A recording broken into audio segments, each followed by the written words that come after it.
Jackie Chan, and today I want to share a few tips with you about building your horse's self-confidence. Now, often when we want to take our horses out and about, whether it's on a trail ride or whether we're wanting to head out and about to a competition of some kind, our horse is going to be stimulated by the environment, and we're not always in control of that. So to be prepared before we do that, it's important, especially with young horses like little P here, who's only 3 years old, to expose them to things that they might be worried about. So initially we start to think about, first of all, just can they cope with energy and movement? Like, if I move my arm quickly, is she going to be scared about that? Or if I suddenly bring out my raincoat to put it on, is that going to be spooky? So there's so many things you can do to build your horse's confidence. And I'm just going to show you a couple of ways I know that really helps to improve the confidence and the trust, and to help her connect to me if she is bothered, and how I can bring her back to relaxation by using the right timing for when I continue that stimulation and when I quit doing it. So if you like these tips, please feel free to like the video or make a comment.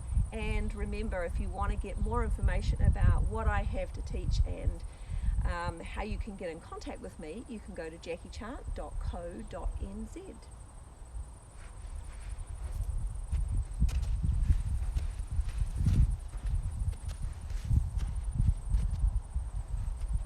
So I'm going to start off with just some rhythmic motion in her personal space, keeping my feet still.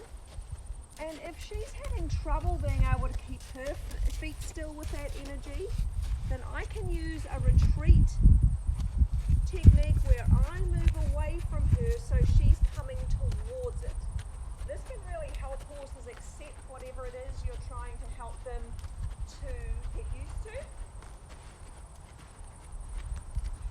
And as I see the confidence building, I can reward her by stopping and letting her lick and chew. You'll see her blink or lower her head, or sometimes even sigh or even yawn when they're starting to accept things.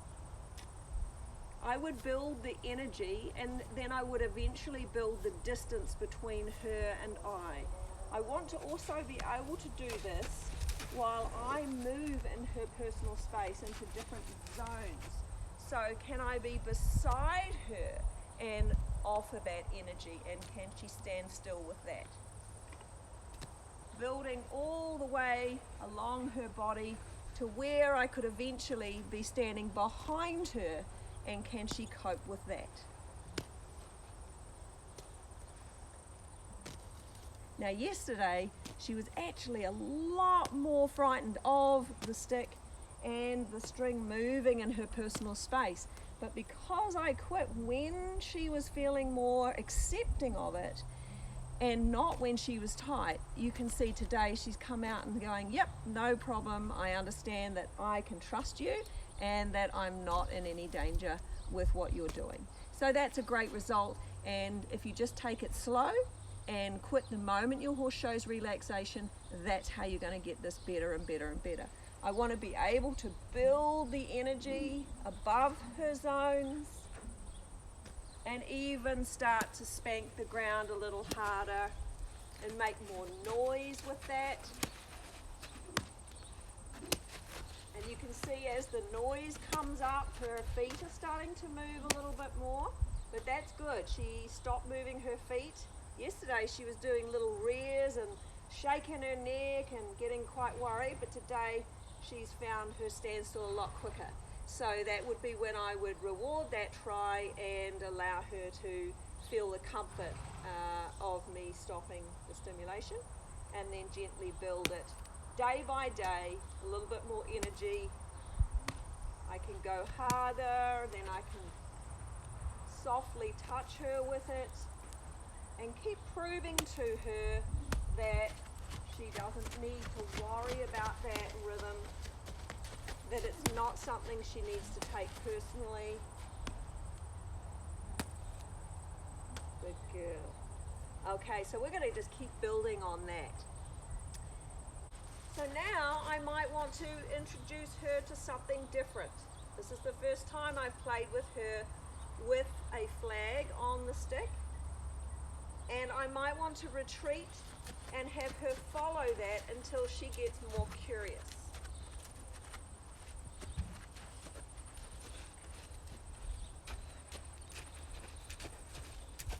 And you can see she's actually really curious about it. She wants to know what it is, which is a great sign. Once I start moving it around in her personal space, I'm going to need to take special note that I'm not scaring her with it, but that I am going to expose her to different levels of energy with that flag in her personal space. I'm going to start out being in front of her, and I will make sure that she doesn't come in on top of me by using rhythmic blocking. But that's pretty good so far. I'm going to quit and reward that. If I need to, I can have her follow it as I build the energy with the bag.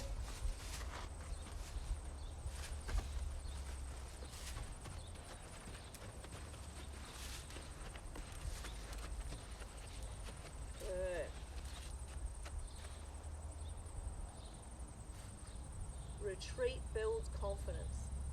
Rather than going to the horse, we want to retreat away and have them follow it until they say, yep, okay, I feel confident about that. Then I can start building her confidence. I'm going to be wanting to ride her. She's here for starting, so I want to make sure she's going to cope with someone putting their raincoat on up there.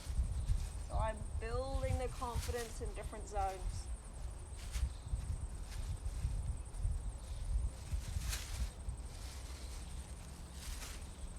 Quitting when she feels relaxed. Okay, so another way that I can start to build her acceptance with motion and movement in her personal space would be to add something even bigger.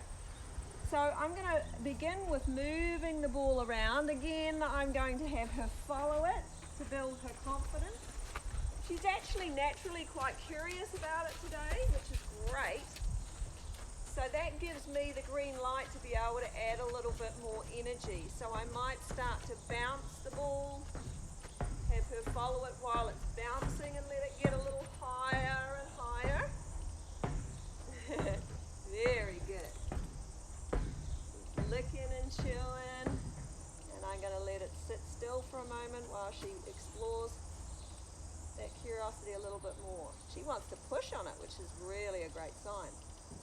And now I'll build that confidence with the ball higher, and I might start walking around in her personal space just to see if she can cope with that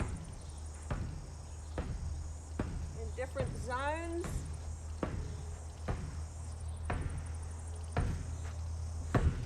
Higher.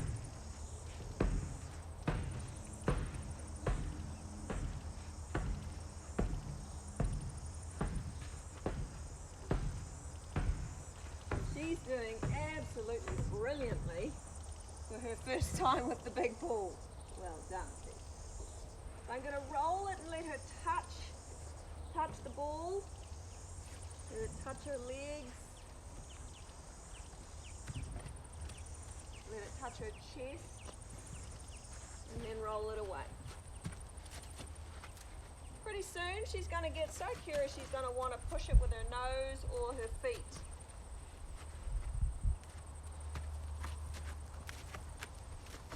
Ultimately, I'm looking for her to be able to accept this ball moving randomly. Very good. And if she can accept a big ball on her back, then she's got a much better chance of accepting a human on her back. So as she gets used to big things like this, other smaller things are going to be no big deal to her. That's really great. I'm so pleased with that result today.